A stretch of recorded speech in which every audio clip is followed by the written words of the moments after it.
मधुबन के बाबा, मधुबन के बाबा मुरली वाले, आपका क्या कहना, आपका क्या कहना। ओम शांति। 30 जून 2024 के अव्यक्त महावाक्य हैं। रिवाइज हुआ है 30/3/2000 और मुरली का शीर्षक है मन को तंदुरुस्त रखने के लिए बीच बीच में 5 सेकंड भी निकालकर मन की एक्सरसाइज करो। आज दूरदेशी बाप दादा अपने साकार दुनिया के भिन्न भिन्न देशवासी बच्चों से मिलने आए हैं। बाप दादा भिन्न भिन्न देशवासियों को एक देशवासी देख रहे हैं, चाहे कोई कहाँ से भी आए हो, लेकिन सबसे पहले सभी एक ही देश से आए हो तो अपना अनादि देश याद है ना, प्यारा लगता है ना। बाप के साथ साथ अपना अनादि देश भी बहुत प्यारा लगता है ना। बाप दादा आज सभी बच्चों के 5 स्वरूप देख रहे हैं। जानते हो 5 स्वरूप कौन से हैं? जानते हो ना, 5 मुखी ब्रह्मा का भी पूजन होता है। तो बाप दादा सभी बच्चों के 5 स्वरूप देख रहे हैं। पहला है अनादि ज्योति बिंदु स्वरूप, याद है ना अपना स्वरूप, भूल तो नहीं जाते। दूसरा है आदि देवता स्वरूप, पहुंच गए देवता स्वरूप में। और तीसरा मध्य में पूज्य स्वरूप, वो भी याद है, आप सबकी पूजा होती है या भारतवासियों की होती है, आपकी पूजा होती है। कुमार सुनाओ, आपकी पूजा होती है। तो तीसरा है पूज्य स्वरूप, चौथा है संगम युगी ब्राह्मण स्वरूप और लास्ट में है फरिश्ता स्वरूप। तो 5 ही रूप याद आ गए। अच्छा, 1 सेकंड में यह 5 ही रूपों में अपने को अनुभव कर सकते हो। 1 2 3 4 5 तो 1 कर सकते हो। यह 5 ही स्वरूप कितने प्यारे हैं। जब चाहो जिस भी रूप में स्थित होना चाहो, सोचा और अनुभव किया। यही रूहानी मन की एक्सरसाइज है। आजकल सभी क्या करते हैं? एक्सरसाइज करते हैं ना। जैसे आदि में भी आपकी दुनिया में सतयुग में नेचुरल चलते फिरते की एक्सरसाइज थी, खड़े होकर के 1 2 3 एक्सरसाइज नहीं। तो अभी अंत में भी बाप दादा मन की एक्सरसाइज कराते हैं। जैसे स्थूल एक्सरसाइज से तन तंदुरुस्त रहता है ना, तो चलते फिरते यह मन की एक्सरसाइज करते रहो। इसके लिए टाइम नहीं चाहिए, 5 सेकंड कभी भी निकाल सकते हो या नहीं निकाल सकते। ऐसा कोई बिजी है जो 5 सेकंड भी नहीं निकाल सके? है कोई? है तो हाथ उठाओ। फिर तो नहीं कहेंगे क्या करें, टाइम नहीं मिलता, ये तो नहीं कहेंगे ना, टाइम मिलता है। तो यह एक्सरसाइज बीच बीच में करो। किसी भी कार्य में हो, एक्सरसाइज करो तो मन सदा ही तंदुरुस्त रहेगा, ठीक रहेगा। बाप दादा तो कहते हैं हर घंटे में यह 5 सेकंड की एक्सरसाइज करो, हो सकता है। देखो सभी कह रहे हैं हो सकता है। याद रखना ओम शांति भवन, याद रखना, भूलना नहीं। तो जो मन की भिन्न भिन्न कंप्लेन है ना, क्या करें, मन नहीं टिकता, मन को मण बना देते हो, वजन करते हो ना। पहले ज़माने में पाव, शेर और मण होता था, आजकल बदल गया है। तो मन को मण बना देते हैं, बोझ वाला। और यह एक्सरसाइज करते रहेंगे तो बिल्कुल लाइट हो जाएंगे, अभ्यास हो जाएगा। ब्राह्मण शब्द याद आए तो ब्राह्मण जीवन के अनुभव में आ जाओ। फरिश्ता शब्द कहो तो फरिश्ता बन जाओ। मुश्किल है? नहीं है। कुमार बोलो थोड़ा मुश्किल है। आप फरिश्ते हो या नहीं, आप ही हो या दूसरे हैं? कितने बार फरिश्ते बने हो? अनगिनत बार बने हो, आप ही बने हो।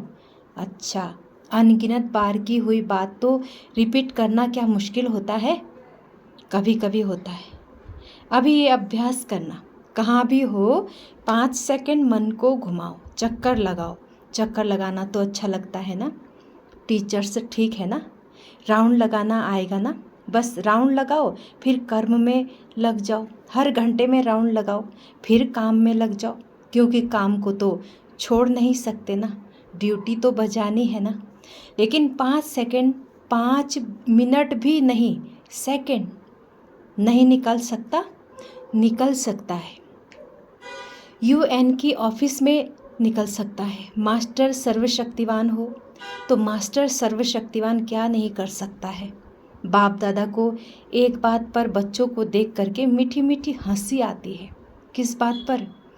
चैलेंज करते हैं, पर्चा छपाते हैं, भाषण करते हैं, कोर्स कराते हैं, क्या कराते हैं? हम विश्व को परिवर्तन करेंगे। ये तो सभी बोलते हैं ना, या नहीं? सभी बोलते हैं, या सिर्फ भाषण करने वाले बोलते हैं? तो एक तरफ कहते हैं विश्व को परिवर्तन करेंगे, मास्टर सर्वशक्तिवान है, और दूसरी तरफ अपने मन को मेरा मन कहते हो। मालिक है मन के और मास्टर सर्वशक्तिवान है, फिर भी कहते हैं मुश्किल है। तो हंसी नहीं आएगी? हंसी आएगी ना। तो जिस समय सोचते हो मन नहीं मानता, उस समय अपने ऊपर मुस्कुराना। मन में कोई भी बात आती है तो बाप दादा ने देखा है 3 लकीरें गाई हुई है।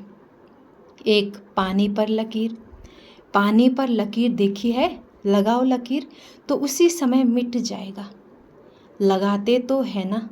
तो दूसरी है किसी भी कागज़ पर, प्लेट पर, कहाँ भी लकीर लगाना। और सबसे बड़ी लकीर है पत्थर पर लकीर। पत्थर की लकीर मिटती बहुत मुश्किल है। तो बाप दादा देखते हैं कि कई बार बच्चे अपने ही मन में पत्थर की लकीर के मुआफिक पक्की लकीर लगा देते हैं, जो मिटाते हैं लेकिन मिटती ही नहीं। ऐसी लकीर अच्छी है, कितना बारी प्रतिज्ञा भी करते हैं अब से नहीं करेंगे, अब से नहीं होगा, लेकिन फिर परवश हो ही जाते हैं। इसलिए बाप दादा को बच्चों पर घृणा नहीं आती, रहम आता है। परवश हो जाते हैं तो परवश पर रहम आता है। जब बाप दादा ऐसे रहम भाव से बच्चों को देखते हैं तो ड्रामा के पर्दे पर क्या आ जाता है? कब तक? तो उसका उत्तर आप दो। कब तक? कुमार दे सकते हो? कब तक ये समाप्त होगा? बहुत प्लान बनाते हो ना कुमार, तो कब तक बता सकते हो? आखिर भी यह कब तक बोलो। जवाब आता है कब तक। दादियाँ सुनाओ। जब तक संगम युग है तब तक थोड़ा थोड़ा रहेगा, तो संगम युग भी कब तक? जब फरिश्ता बन जाएंगे वो भी कब तक? बाबा बताएंगे। फरिश्ता बनना आपको है या बाप को? तो इसका जवाब सोचना। बाप तो कहेंगे अब तैयार हैं, आधी माला में ही हाथ नहीं उठाया। बाप दादा सदा ही बच्चों को प्रसन्न स्वरूप में देखना चाहते हैं। जब कहते ही हो बाप ही मेरा संसार है, ये तो सब कहते हो ना, दूसरा भी कोई संसार है क्या? बाप ही संसार है। तो संसार के बाहर और क्या है? सिर्फ संस्कार परिवर्तन करने की ही बात है। ब्राह्मणों के जीवन में मेजॉरिटी विघन रूप बनता है। संस्कार, चाहे अपना संस्कार चाहे दूसरों का संस्कार, ज्ञान सभी में है, शक्तियाँ भी सभी के पास है, लेकिन कारण क्या होता है? जो शक्ति जिस समय कार्य में लाना चाहिए उस समय इमर्ज होने के बजाय थोड़ा पीछे इमर्ज होती है।